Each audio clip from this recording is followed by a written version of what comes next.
Bonjour, je suis Jennifer Mallet. Je suis maître de conférence et responsable du programme Bachelor à Institut Mines Télécom Business School. Bonjour, je suis Hugo Goria, je suis étudiant en deuxième année du Bachelor à l'Institut Mines Télécom Business School. IMTBS a la particularité d'être la seule école de commerce membre d'un groupe d'écoles d'ingénieurs, l'Institut Mines Télécom. C'est le premier groupe d'écoles d'ingénieurs de France. IMTBS partage son campus avec l'une de ses écoles d'ingénieurs. Il s'agit d'une école publique. Partager son campus avec une des écoles d'ingénieurs du groupe, ça signifie partager la vie associative, les logements, la restauration, les fêtes, les associations. Et c'est également partager certains cours, les cours de langue, les cours de sciences humaines. Être membre d'un groupe d'écoles d'ingénieurs, ça veut dire former les étudiants au métier du numérique d'aujourd'hui et de demain. Cette formation au métier du numérique d'aujourd'hui et de demain confère à nos étudiants une grande employabilité, une employabilité qui est supérieure à celle des autres écoles de commerce sur le marché du travail. Hugo, qu'est-ce qui t'a fait choisir l'Institut Mines Télécom Business School? Alors, en finissant mes études au lycée, j'étais plutôt sur un profil scientifique et je ne savais pas du tout vers quoi me diriger à la fin, justement, de ces études supérieures. Et donc, j'ai commencé un peu à faire mes recherches et une introspection sur moi-même afin de découvrir qu'est-ce qui allait me pousser à continuer mes études, qu'est-ce que je voulais faire plus tard de ma vie. Et c'est là que je suis tombé justement sur des vidéos de promotion pour l'école sur YouTube. Et j'ai commencé un peu à regarder et je ne savais pas du tout ce que c'était le commerce, le management à l'époque. Donc j'ai commencé un peu à m'y intéresser et j'ai découvert justement que cette école proposait des journées portes ouvertes un peu spéciales où justement on rentre et on vit avec les étudiants une journée pour voir leurs cours, ce qu'ils font et tout. Et ça m'a permis un petit peu de voir vraiment concrètement qu'est-ce que c'était les études de management, de commerce. Et suite à cela, je me suis dit que peut-être c'était quelque chose qui pouvait m'intéresser vraiment. Donc j'ai continué un peu à faire des recherches, à me documenter et à voir les cours, tout ça. Et à la fin, je me suis dit que le bachelor, c'est vraiment une alternative très intéressante et beaucoup plus logique par rapport à ma personnalité suite à mes études pour aborder le commerce et le management. Je vais m'expliquer un peu. Justement, il y avait des prépas qui étaient disponibles et le bachelor, justement. Et ces deux formations sont vraiment différentes. Il y a dans le bachelor quelque chose où je me suis plus retrouvé. C'est que dans les prépas, on est vraiment en grands effectifs, beaucoup de théorique.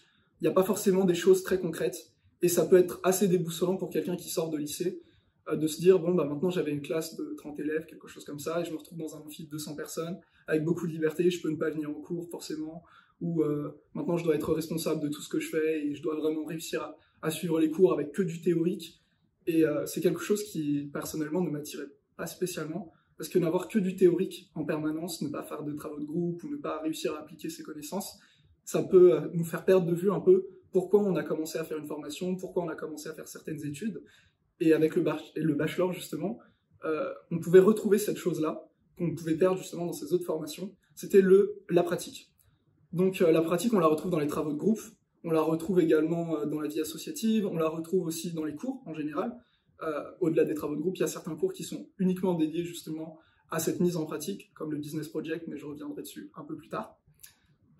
Et du coup, à travers tout ça, à travers justement cette possibilité de pouvoir travailler plus dans le pratique et un peu moins dans le théorique, à travers cette proximité également avec les ingénieurs du campus, parce que comme l'a dit Jennifer Mallet, on a également des ingénieurs qui sont sur le campus, donc ils ne font pas leurs études entières avec nous, bien sûr, hein, ils font leurs propres cours, mais on a certains cours en commun, comme les cours de langue.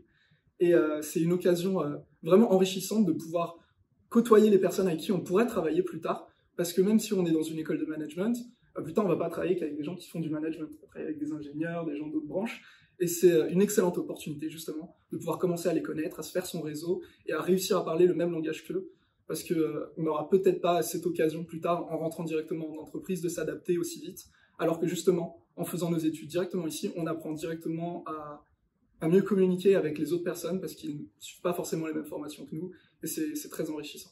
Voilà. Tu parlais du Business Project tout à l'heure, justement, quels sont les cours qui t'ont le plus plu à l'Institut Mines Télécom Business School?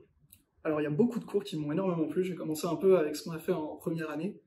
En première année, déjà, on a eu des cours qui étaient... je vais commencer avec le Business Project, du coup, justement. Le Business Project, c'était un cours où on se retrouve en groupe avec plusieurs camarades et on doit monter un projet de A à Z tout au long de l'année.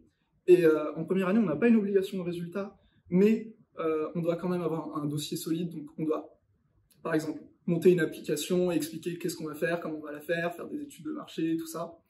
Et on doit défendre son projet à la fin lors d'une soutenance et expliquer qu'est-ce qu'on a fait tout au long de l'année avec ses camarades. Donc on a des plannings, on découvre plein de choses et c'est vraiment très enrichissant comme cours. En deuxième année, on refait la même chose, mais cette fois-ci seul, donc c'est le projet personnel. Et cette fois-ci, on a une obligation de résultat.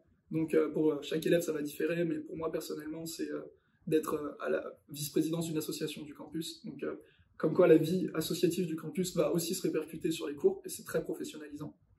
Entre autres, il y a beaucoup d'autres cours qui ont permis de me construire, comme le cours de projet personnel ou de projet Voltaire. Donc c'est des cours qui vont vous permettre d'apprendre à mieux vous exprimer, à parler en public, à aller faire justement des conférences, des actions de promotion, à savoir justement dialoguer avec autrui, même quand il y a beaucoup de monde, ça peut être un peu impressionnant. Donc c'est des cours qui sont très enrichissants pour la personne et qui vous permettent d'avoir une plus-value sur le marché, parce que si vous savez bien parler, si vous savez bien écrire, les entreprises, je pense qu'elles aiment bien ça, quoi. Autre chose, donc il y avait aussi des cours qui m'ont un peu surpris parce que je m'attendais pas forcément à me découvrir une passion pour cela.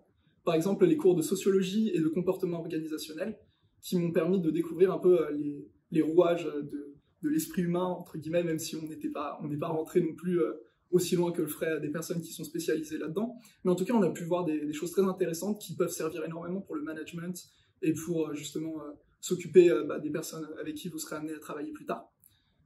Donc on voit énormément de cas pratiques où justement les théories de la sociologie ont été mises en place et c'est vraiment très très intéressant. Tous les profs d'ailleurs sur toutes les matières sont des passionnés. Ce sont des personnes qui continuent généralement de travailler à côté sur leur matière mais dans la vie active et c'est très enrichissant parce que généralement on a des profs au lycée, pour vous faire une comparaison, qui sont là en train de vous apprendre depuis très longtemps et qui n'ont pas forcément cette passion. Moi, j'avais eu ce problème-là avec mon lycée, c'est que nos profs n'étaient pas forcément très passionnés parce qu'ils nous apprenaient, ils étaient juste là pour donner leurs cours, pour les dispenser. Alors que ici, vraiment, vous allez arriver dans un environnement où tout est apte à vous aider et justement à vous soutenir au maximum. Tous les profs sont vraiment très, ouverts sur ces points-là.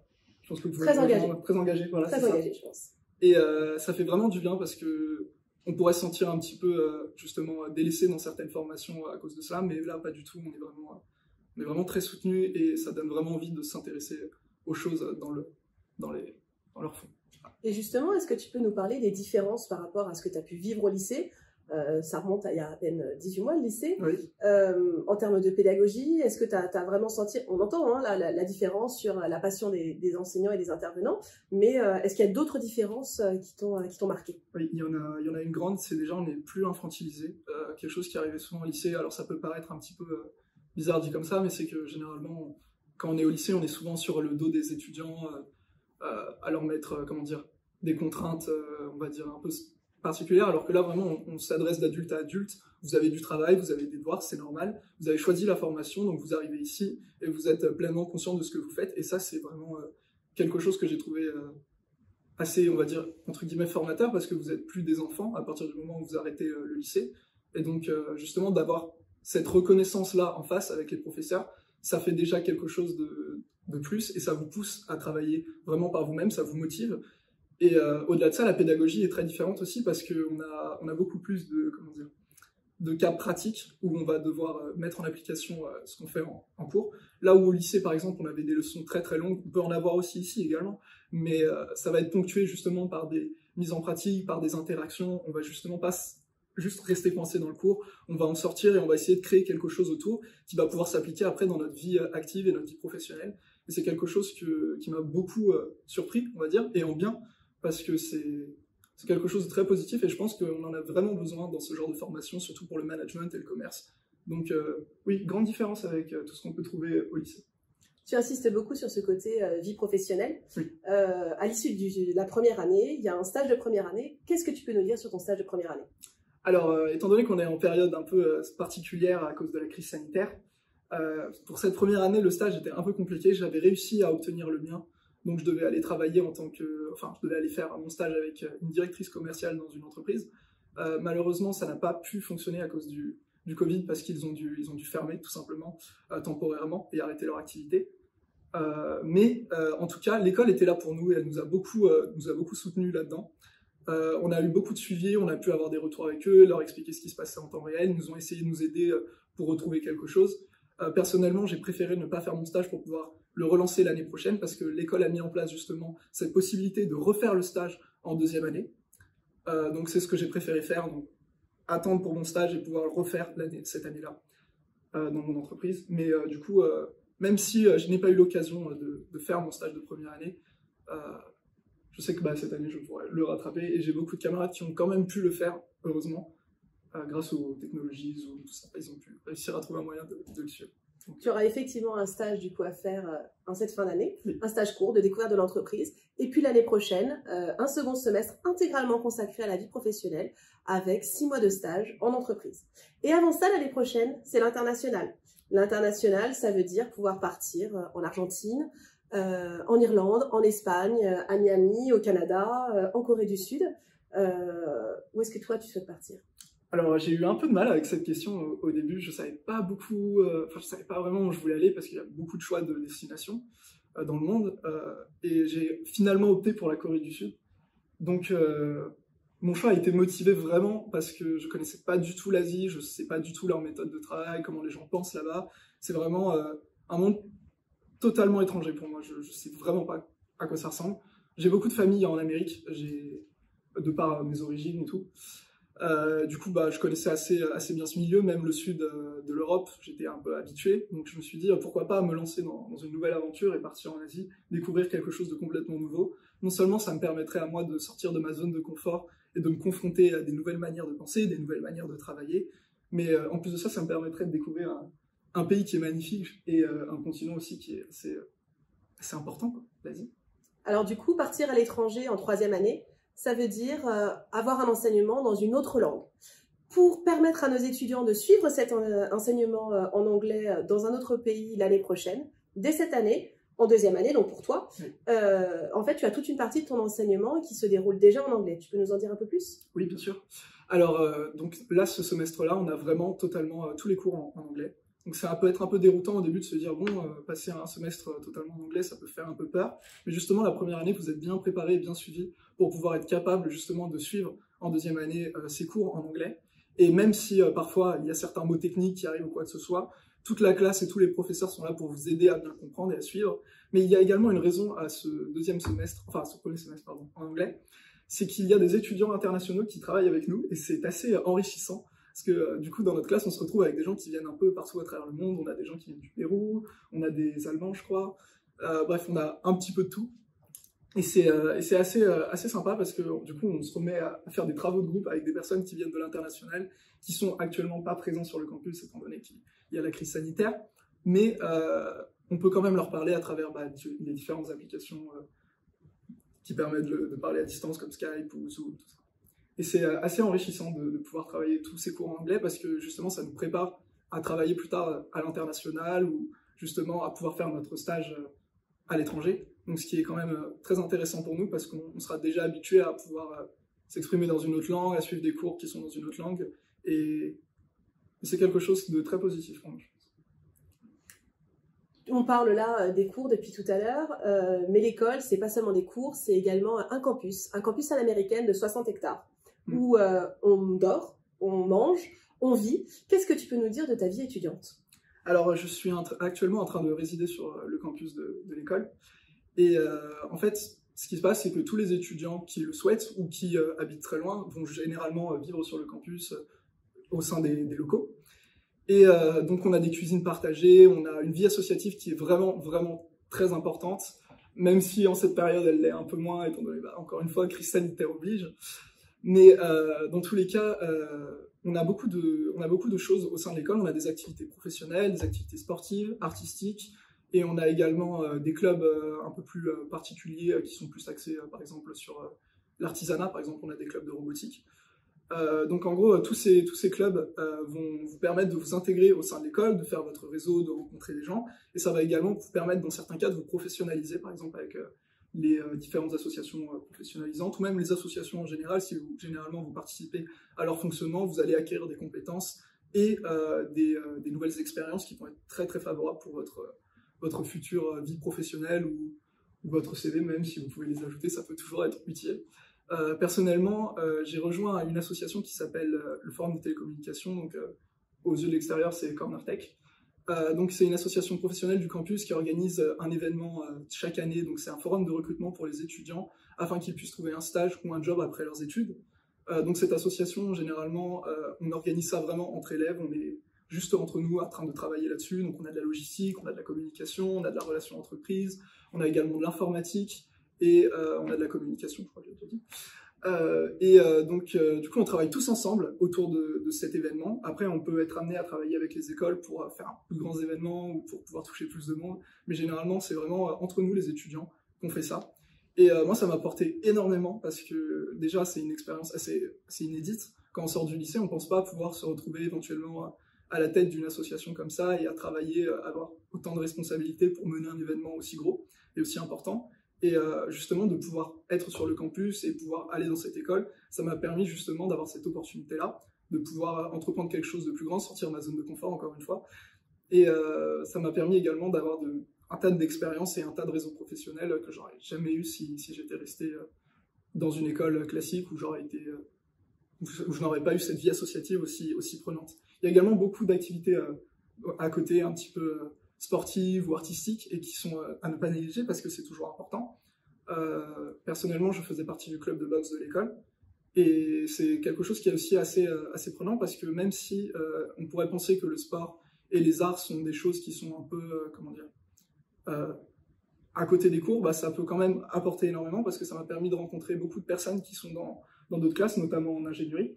Et ça m'a permis de me faire des contacts. Et là, aujourd'hui, si j'ai besoin de coups de main sur certaines choses, bah, je peux les appeler. Je sais que bah, j'ai mon réseau et j'ai des gens sur qui je peux compter. Et ça, à travers le sport et les arts. Et donc, du coup, c'est quelque chose qui est à ne pas négliger non plus.